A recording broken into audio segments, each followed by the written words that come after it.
Boom, boom, boom. And okay, here we go. Real quick, I want to just, and I say this guardedly, but we've got two questions on the mysterious red dot that appeared near Washington, D.C. Oh, Do you, Baltimore? yes, Baltimore. so that's Yeah. something that if we want to maybe address that, because that's our newest team, and we've got two Yeah. different questions on it. Do you want to talk Yeah, about we that? haven't been very upfront about it because we like to test That's new right. teams before going real public with them, but I think we're about ready to make them We public are. because they're awesome. Yeah, part of our process is when we bring a new team in, we show them only to our experienced members, and we're real transparent. This is a new team. They're testing us out. You're testing them out. So you got first opportunity to look at their inventory, but would give us feedback. And after we get some sales and things go well and we get good feedback, then we open them up to everybody. So we don't want to overwhelm them because we've made that mistake in the past where somebody was doing great. We opened them up. They sold 30 houses and all of a sudden they got overwhelmed. Yeah, yeah, absolutely. Got to be careful with that. We want to test people out, try before you buy, have our more experienced members kind of be aware of them, and if we feel good, then we'll roll them out. But I went out and visited the Baltimore team, about 3 weeks ago. I mean, it's a very different type of product. It's a little bit more urban, but it's the numbers are fantastic, and you just have to go into it with eyes wide open. This is not, Andy Griffith's Mayberry, but it's still, the numbers look good, the renovation quality is good. It's just a slightly different type of quality, different type of product. And they have really more high Section 8. collection, really high Yep. collection rate because it's Section 8, which means government paid, so the government pays. Right. And with all this COVID pandemic stuff and eviction moratoriums and whatnot, it is kind of nice to know that 70 to 90% of your rent is guaranteed by the federal government. So even if the tenant does stop paying, that's a 10 or 20% hit rather than a 100% hit. So it's got a little more appeal than perhaps it did 6 or 8 months ago. Yep. And this slide represents, we believe in continuous improvement with our teams, and we have masterminds twice a year with our teams get together. You can see the picture there is our Cincinnati provider is asking questions to the rest of the teams, and they share. What's awesome is they share ideas with each other. So we that's a big plus for us. And then we share, like I said, we share best practices. We have a dedicated Facebook page. If someone's got, hey, what do you do about this? What do you do about that? Everybody can get on and kind of answer the questions. And then we have a Google Drive where we keep best practices for our team. So we teams that come in that kind of need some help, we're able to give them best practices right away. And it's so great. And we have a little bit of fun. It's really hard work what they do to be able to find properties at a discount, to renovate them to our very high standards, and then to find a qualified tenant and offer the ongoing management. They work really hard, and sometimes they don't know everything, so they could rely on each other. They reach out to each other. I think Brian once had a question about he thought he had to replace a new roof, and he reached out, and one of the other team members said, oh no, you can do that. They have different ideas for how to repair things for cheaper, and it's great. Yeah, and we have sub teams, our new construction teams. We have a separate call with just our team to do new construction, and we share best practices. What'd you learn? How do we do this? How do you do that? So we share freely, so it's really nice. Yeah. We do have one comment here. I'm kind of jumping around, not necessarily following the script because I want to take some of these questions as they come in. But Michael wrote, "Can you comment on Arizona?" I think he typed that in when we were back talking about the geography. And I think it's appropriate to mention that, we love Arizona.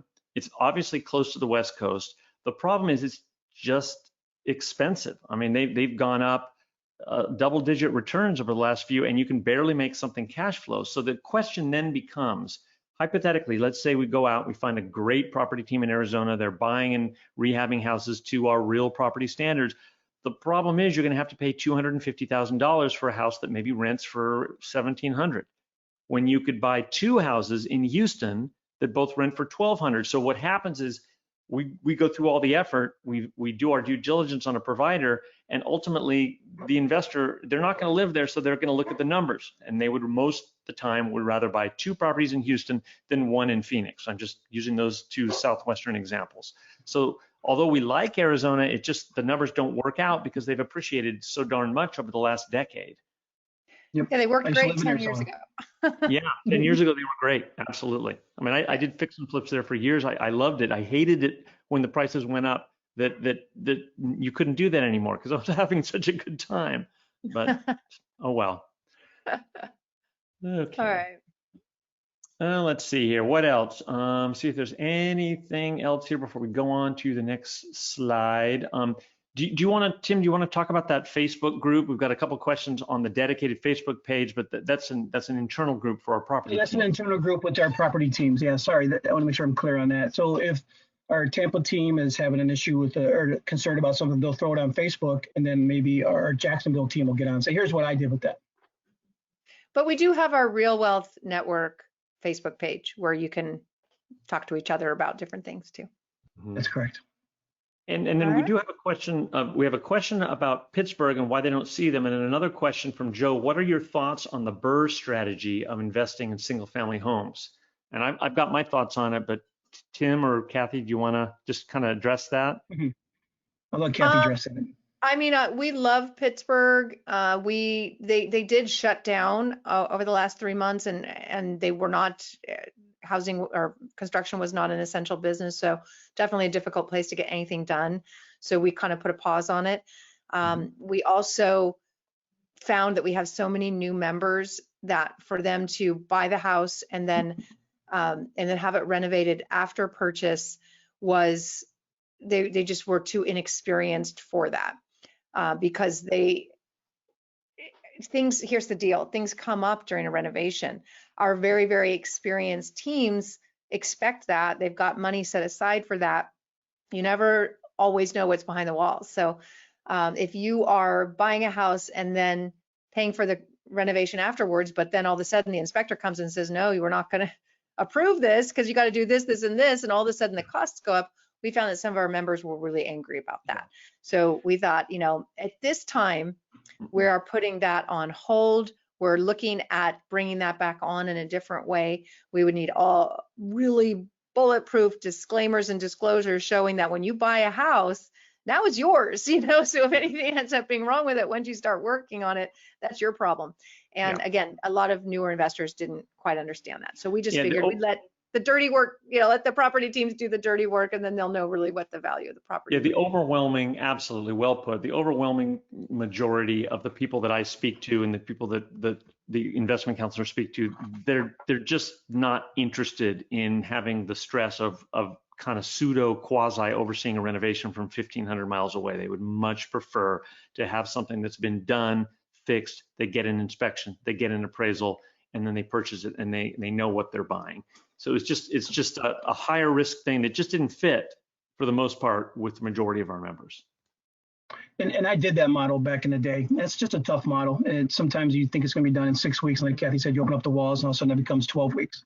And so it's a complicated model and we're working on making it better. And that's what we're working on right now. We love our Pittsburgh team and we're working with them to take the next step. And some of those cities after the last, downturn, they got really tough on rehabbers.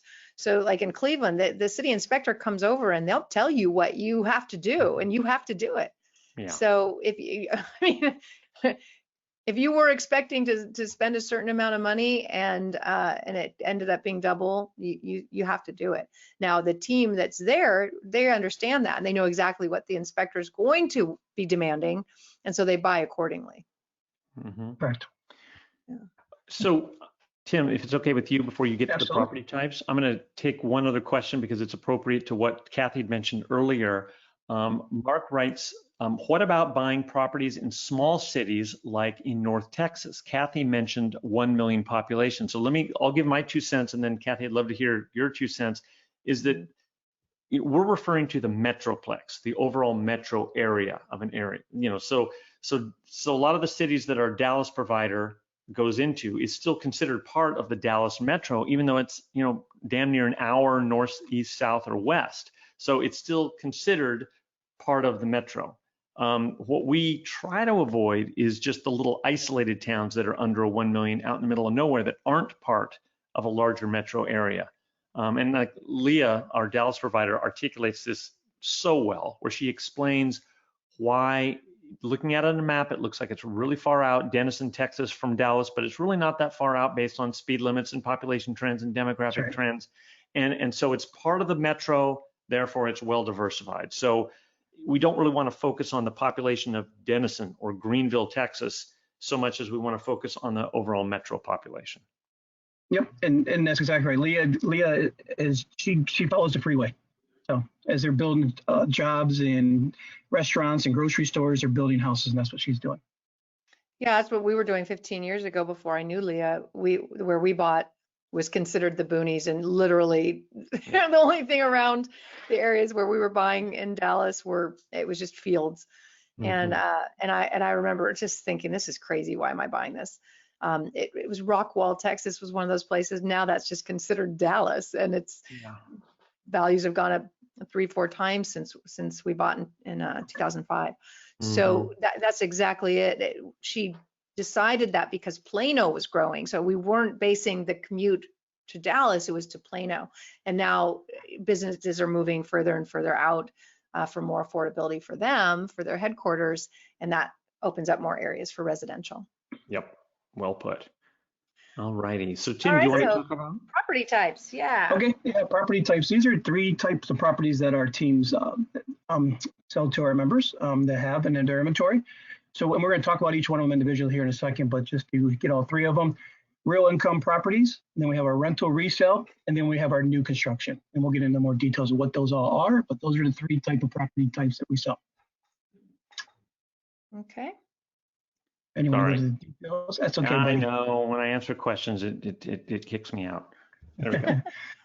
Okay, so our real income properties. I'm sorry, go ahead, Kathy. Yeah, I'm just going to jump in and say people refer to renovated rental properties as turnkey, and what we discovered is there was no definition of what turnkey meant. And literally some people would have turnkey in the name of their company name, but they were doing barely any renovation, if anything at all. Some were doing none.